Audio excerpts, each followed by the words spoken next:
Hello and welcome. Today I will be reviewing Kong Skull Island. This is the second of my recap reviews before the release of Godzilla vs. Kong. Check out my Godzilla 2014 review if you're interested. Link will be in the description below. Anyways, today I'll be trying out a new review format. I'll split the video into three parts that cover what I consider to be the three main aspects of a film: the plot, the character, as well as the audio/visuals. The plot will cover the story of the movie as well as its pacing. Character will cover the characters, obviously, as well as the performance of the actors. Audio and visuals will cover the music and sound effects, as well as the cinematography and visual effects. Let's get into it.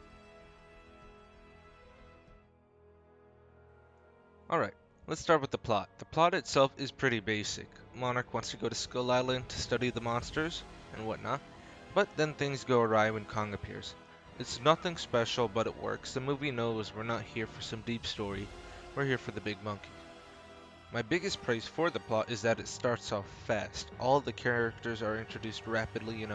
We understand why Monarch is going to the island, we understand why the photographer, the tracker, the military escort are all hired for this mission as well. The motivations for all the characters are established quickly as well. This happens super fast in the movie, but it still gives you enough information so that you aren't lost as to why the expedition is happening.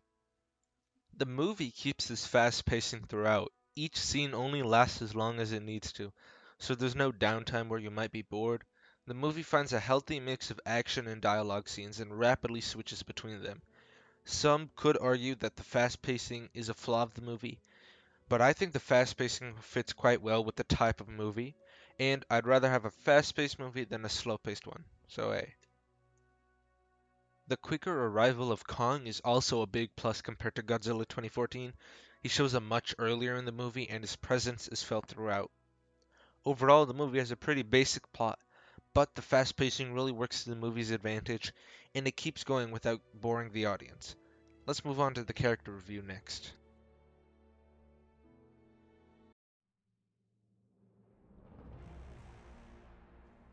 So in this section, I'll be going over the characters and their interactions.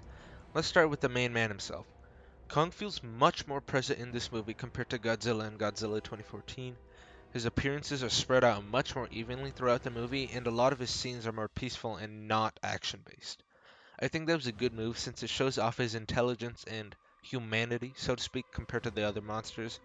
Terry Notary and Toby Kebbell portray Kong with mocap, and I think their performance really helps to sell Kong as the intelligent monster.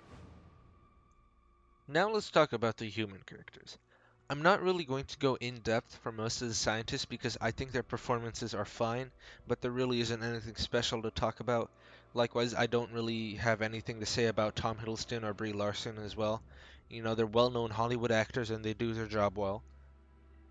The most interesting character dynamics that I saw were with the soldiers. I think Packard, although being a somewhat stereotypical military commander, was an interesting character. I think his introduction is great. Him looking at all of his medals and realizing he still doesn't feel complete gives his character a lot of background as well as a goal going forward. This is one of the reasons I think that his rivalry and obsession with Kong makes sense. Kong killed his soldiers and Packard wants revenge. Speaking of the soldiers, let's talk about them. Individually, the soldiers work alright. Their backgrounds are established enough to make them feel like real people, but their characterization doesn't make the movie feel slower or dragged out. But I think they work a lot better as a group, just like real soldiers, I suppose. Their chemistry is established early in the movie and it feels believable. They also have great emotional moments when they mourn for their fallen comrades, like during Cole's sacrifice. Come on, man, we gotta fall back. Go live your life. Get out of here. Go, no! Go, no! Go! Go!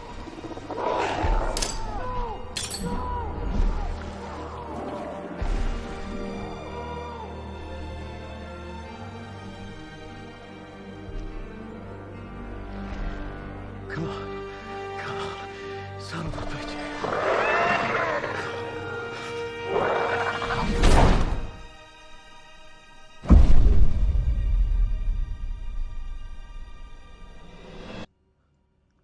Finally, let's talk about Hank Marlowe, portrayed by John C. Reilly. Hank is probably my favorite character of the movie, and he's the most lighthearted as well. He's a soldier who's been stuck on the island since World War II and has been waiting for a chance to return to the world ever since. I really like how Marlowe became friends with the Japanese pilot Gunpei. I thought it was a cool aspect of his character. He also pays tribute to their friendship by using Gunpei's sword when fighting the Skullcrawler.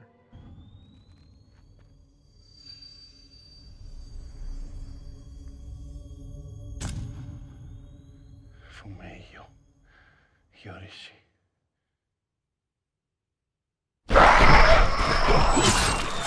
I also feel that Marlowe was the character whose arc was the most fulfilling in the movie.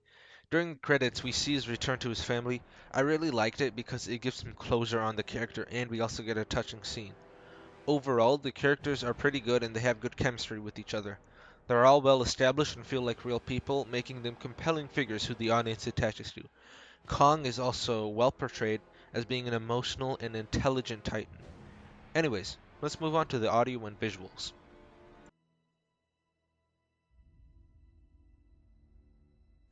Let's start with the audio. The sound effects of the movie are great. Everything sounds as you'd expect, and during the action scenes, the symphony of gunfire and explosions is a treat to hear. The monster sound effects are great as well. Kong's roar is intense and loud, just as you'd expect. The skull crawlers also have a nice and deep guttural roar that really resonates.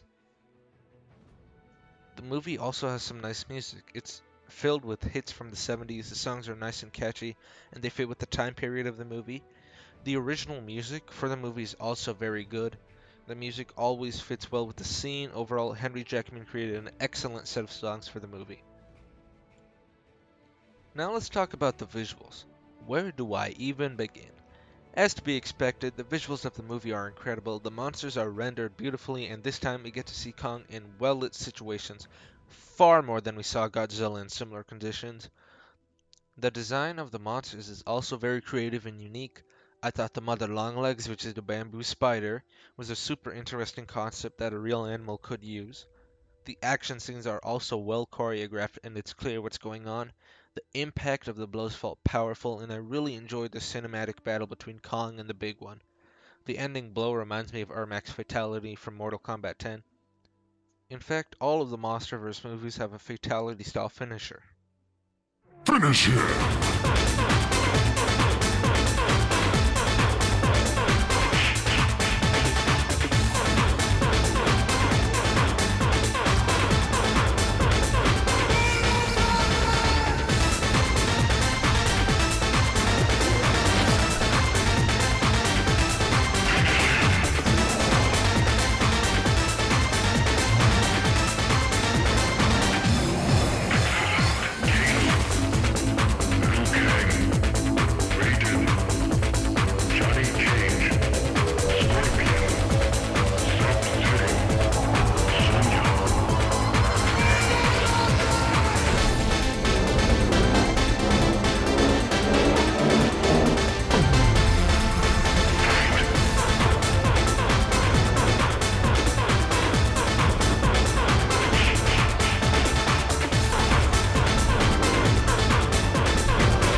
Skull Island is also gorgeous.